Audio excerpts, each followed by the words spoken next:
aspecto educativo, no hay modelos educativos, no hay maestros preparados para atenderles, los compañeros no les entienden y vemos esa exclusión, ese conjunto continuo de eventos en el que estas personas son excluidas. Y aquí Jesús, a través de esta parábola, nos revela un conjunto de prácticas éticas y morales y espirituales. Ve a esa persona que te necesita, atiéndele en sus necesidades, cualquiera que sea, asume el costo que eso implica, un costo formativo, costo en tiempo, costo en atención personal, ¿no? La implicación ante esto, como esta indiferencia tan común que luego vemos, es como muy claro la palabra, vete y haz tú lo mismo, ¿no? Es súper claro. Y es algo muy importante, porque a veces también en la atención pastoral propiamente de este tema, también nosotros podríamos decir, como iglesia, como pastoral, adolecemos, tenemos muchas carencias. Y esas personas que viven ya la exclusión social, también la viven dentro de la iglesia, la viven dentro de la catequesis, la viven en la pastoral. A veces no tenemos las pastorales adecuadas, los agentes de pastoral preparados para atenderles de manera adecuada a las personas que viven ya algún tipo de problema psicológico, psíquico, etcétera, ¿no? Y ante esto, Omar, qué importante es abrir el corazón y la comprensión. Como... Sí, y eso parte, decimos, de la capacidad de descubrir la personalidad humana, el ser humano que está enfrente de ti y atender sus necesidades. ¿No? Hablábamos la otra vez, maestra, ¿te acuerdas? De cómo incluso para vender servicios o productos, el mercado, la mercadotecnia se centra en las necesidades de los clientes. Por supuesto. ¿No? Sí. Y nosotros en la pastoral a veces no reconocemos las necesidades de las personas a las que nos dirigimos, imponemos un genérico. Y a lo mejor estamos acostumbrados, sí, a dar un servicio y quizás nos podemos acostumbrar sin ver, ¿no? Sin ver realmente hasta lo que nos están diciendo, ¿no? Es como importante rescatar esto para este abordaje de nuestra atención pastoral. Sí, y a veces no tienen ni siquiera la oportunidad de expresarse, de expresar sus necesidades, de ser reconocidos. Claro. Se habla por ellos, se piensa por ellos y bueno. Se decide por ellos. Se decide por ellos también, ¿no? El término solidaridad expresa la exigencia de reconocer en el conjunto de los lazos que unen a los hombres y a los grupos sociales entre sí, el espacio ofrecido a la libertad humana para ocuparse del crecimiento común compartido por todos. Esto significa que en Frater, en las parroquias, en las asociaciones, pueblos, trabajos, en la sociedad en general, se pueda transformar las estructuras y relaciones que someten y excluyen a las personas. Estamos todavía en un enfoque como muy social, ¿no? Esta parte.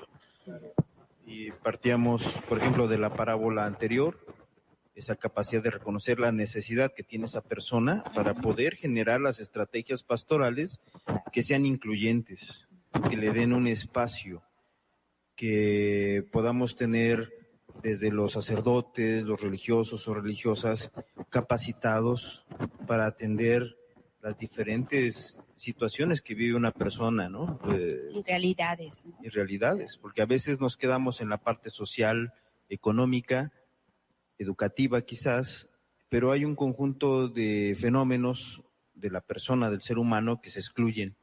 Y jamás o muy pocas veces veremos a pastores preparados y mucho menos quizás catequistas o agentes de pastoral preparados para atender, para integrar este tipo de personas, ¿no? Lo hermoso de esto es saber que cada uno desde su trinchera, cómo podemos agregar nuestro granito de arena, cómo podemos enfocar una misión en la vida. Yo me siento muy agradecida de poder acompañar precisamente a las personas consagradas, personas que son evangelizadores, A lo largo de 38 años he tenido la fortuna de ser acompañadora de los multiplicadores. Y me puedo dar cuenta de esto que mencionas, Omar. A veces también es un abordaje desde nuestra realidad humana como instrumento de servicio. Me encanta poner el ejemplo de un instrumento musical, por fino que sea, se puede desafinar. Entonces requerimos también un continuo crecimiento personal para poder dar una respuesta en el servicio. Recuerdo en trabajo social, que es mi carrera, yo recuerdo que era mucho ayuda, apoya, asistencia social, y por ahí era el enfoque. Cuando llego a la maestría, la primera pregunta que me hacen es, ¿con qué derecho tienes de ayudar a alguien si no te ayudas a ti? Y a mí esa pregunta me impactó. Qué bueno que me la hicieron, porque entendí que había también que trabajar, porque a lo mejor también me excluyo también de los procesos de apoyo y de ayuda. A veces nos dicen el mal de los cuidadores y ayudadores. Entonces es un trabajo de coherencia, de trabajo personal, y desde ahí dar una respuesta amorosa. Mira, maestra, nos preguntan, ¿qué hacemos para apoyar a las personas con depresión, esquizofrenia o bipolaridad? De mi parte, primero, tenemos que verificar que las personas tengan una atención o acompañamiento psiquiátrico, medicado, dependiendo la gravedad de la patología, ¿no? De este contexto depresivo, esquizofrénico, bipolar. Y el segundo paso, muy importante, es el acompañamiento que se le hace a estas personas. Un acompañamiento que tiene que ser obviamente profesional, no es un acompañamiento que cualquiera pueda dar, pero es necesario, porque muchas veces nos limitamos a la medicación. La medicación es una parte del tratamiento que debe de estar, pero también, no es todo, sin omitirlo, el acompañamiento. Y en este sentido, bueno, no sé, ¿tú qué opinas? Adelante, sí. El acompañamiento adecuado, ¿no? Y un acompañamiento en el que se tome en cuenta a la persona, que no es directivo, sino constructivo, ¿no? Es decir, interpelativo, que toma en cuenta las necesidades y características, el contexto en el que vive la persona. Porque también a veces hacemos ese acompañamiento tipo receta, de debes hacer esto, debes pensar esto, debes sentir esto, debes de reaccionar así ante tal o cual situación. Pero lo hacemos, obviamente, ese tipo de comentarios o de acompañamiento, entre comillas, desde los zapatos del terapeuta, que se asume a sí mismo como experto. Ese es el peor error, ¿no? O en la depresión, échale ganas. No sirve, no sirve. No, es decir, no. No va por ahí. No, Sí. ¿por qué? Porque se omite la realidad Bioquímica, que requiere un tratamiento médico, estar adecuadamente en manos de profesionales, eso es sumamente importante. Y la contención familiar, el trabajo, el darles todo un apoyo a la familia, porque esto mueve a toda la familia. ¿Y qué ocurre en el contexto social, Omar? Porque a veces solo nos quedamos con un enfoque médico, que es el enfoque tradicional con este tipo de discapacidad, pero es la sociedad, fíjense cómo contribuye de una manera o excluyente o incluyente. Cuando no estamos preparados, tememos lo que no conocemos. Y como no sé qué es, que no entre a la parroquia esta persona, quizás hacemos un proceso discriminatorio y los alejamos, ¿no? Sí, los alejamos, o también, como decíamos, no les damos voz. Muchas veces la depresión u otras dificultades que podemos tener como personas a lo largo de la vida implican el que la persona tenga la oportunidad de expresar sus necesidades, lo que siente, lo que piensa, su forma de ver el mundo, y tener una respuesta del otro de acuerdo a eso que está enunciando. ¿Sí me explicó? Sí, claro. Y a veces, si tú no le permites expresar cómo ve, cómo interpreta, cómo siente su realidad o su contexto, pues le quitas ese punto de salida, de construirse con y acompañado por el otro, ¿no? ¿Por qué? Porque no asumimos ese esfuerzo de acompañar a alguien que te necesita con una palabra adecuada, no trillada, sino de acuerdo a su realidad. Y decía otra, yo viví depresión, sé que el apoyo espiritual es de lo más importante. ¿Qué opinan? Sí, el apoyo espiritual es muy importante y aquí tenemos dos connotaciones. Primero, hay un tipo de teología que puede acentuar los aspectos depresivos, ¿no? La teología negativa, la que hace hincapié en las culpas, en el Dios castigador, pues acentúa quizás la minusvaloración de una persona que puede sentirse culpable de cualquier cosa o sentirse perseguido, castigado. O con la culpa que le coquetean la idea de muerte, ¿no? De Exacto. suicidio. Sí, eso es bastante grave. Y necesitamos cultivar una teología más humana, más integradora, más optimista, centrada en la esperanza, en la salvación, en el principio que tenemos a partir de la experiencia de Jesús resucitado y no quedarnos en el Jesús crucificado, ¿no? Sí, porque a veces nos quedamos en que la Pascua queda con el Viernes Santo y la crucifixión y no pasamos al Jesús resucitado, y eso nos permitiría descubrir una realidad más triunfante de la vida, con mayor sentido, con mayor optimismo, ¿no? Claro. Y un abordaje multidimensional, porque ya lo decías tú, el abordaje médico, que es importante, el tiempo necesario, y todo un acompañamiento de saber si esto, bueno, es de corte genético, si traen una problemática no solucionada, un acompañamiento, tú hablabas mucho de esta importancia, y poder apoyar a estas personas. Cuando he visto pacientes con esta situación, decirles, es una enfermedad que puede ser tratada. Entonces, como tal, hay atención, pero además nuestro enfoque no solo es médico, va más allá. La parte espiritual, la trascendencia, el sentido de vida, recuperar todo eso. Es muy complejo y es cada persona es única en sus necesidades. No la podemos tratar como un todo. Aquí hay otra pregunta. Desde la iglesia en la diócesis de Guadalajara, ¿se trabajó o ayuda a estas personas con discapacidad psicosocial? Marta Sánchez de Tampico. No sé. Bueno, en Guadalajara se ha hecho mucho trabajo en muchas áreas. Eso es algo que tenemos que reconocer y también valorar, ¿no? Yo, por ejemplo, veo aquí en el CEDEC que se capacitan con lenguaje de señas. Tenemos este tipo de eventos, ¿no? Por ejemplo, donde se toman en cuenta situaciones que yo no he visto que tomen en cuenta en otros lados.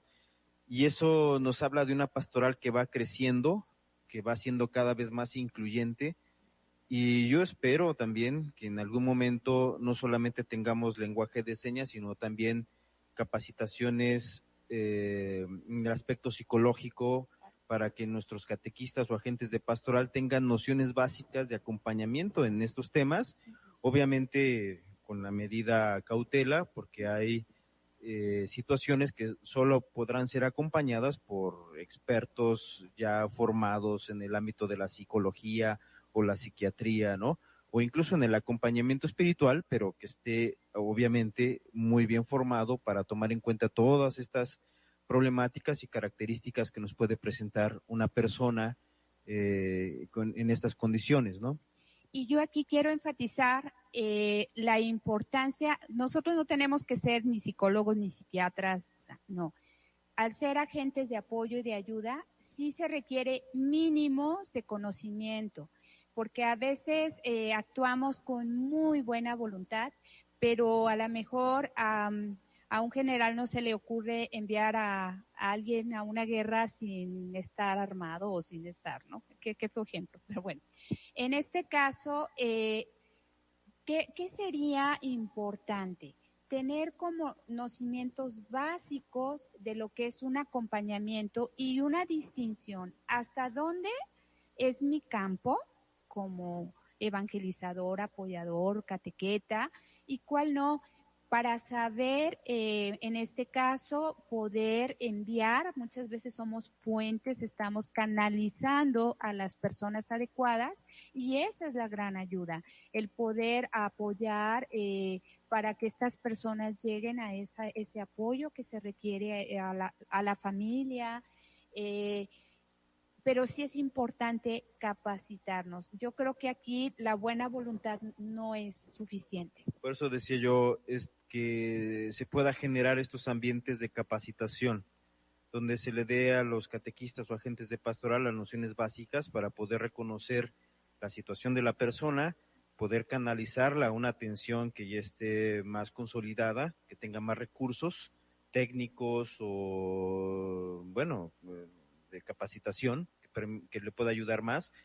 Y aquí hablamos de la importancia de ir más allá de la pastoral de los sacramentos.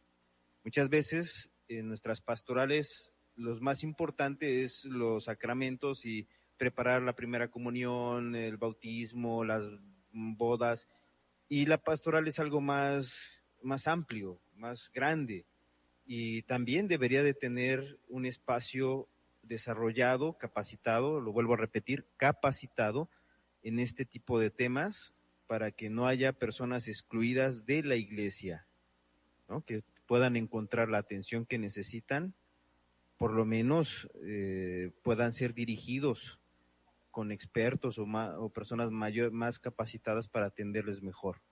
Sí, como una base que se me ocurre que es importantísima, es una base de psicopatología en donde te pueda permitir distinguir cuál es el terreno que puede ser tan sutil a veces de no distinguir una patología de otra. Entonces, no tenemos que ser especialistas en esto, pero sí una capacidad para ubicar. Hay jóvenes sordos que han pasado por procesos de depresión. Sería bueno que sacerdotes, agentes de pastoral se preparen para la atención. ¿Qué pueden aportar a esto? Bueno, es algo que estábamos comentando, ¿no? Primero, la necesidad de esa capacitación, y otra cosa que había comentado con la maestra cuando estábamos preparando este material es que podemos centrarnos en la esquizofrenia o en otras patologías psiquiátricas, ¿sí? Pero también tenemos un conjunto de situaciones que vive la persona, que no necesariamente son psicopatologías de este tipo, pero cuando la vivencia se prolonga, se da cierto aislamiento, cuando incluso en la familia las personas no son tomadas en cuenta, pueden generar a lo largo de su vida estadios de psicopatologías sociales. ¿Por qué? Porque viven la exclusión y la marginación incluso dentro de su familia, y generarán pues resistencias, desconfianza, no saben que no pueden hablar, que habrá pocas personas que los quieran escuchar, y obviamente generarán, por ejemplo, depresión, sentimiento de soledad, mucha frustración, porque a lo mejor sus ideales de vida, sus proyectos vitales se ven limitados por estas características que puede tener la persona. Puede ser el oído, la vista, el habla, la movilidad, infinidad de situaciones. Y desafortunadamente cuando esto pasa nos revela un fracaso, ¿sí? Es decir, no hemos sido lo suficientemente cariñosos, amorosos en la familia, no hemos sido lo suficientemente cuidadosos en la sociedad para cuidar, para darles espacio a estas personas, como cualquiera, ¿no?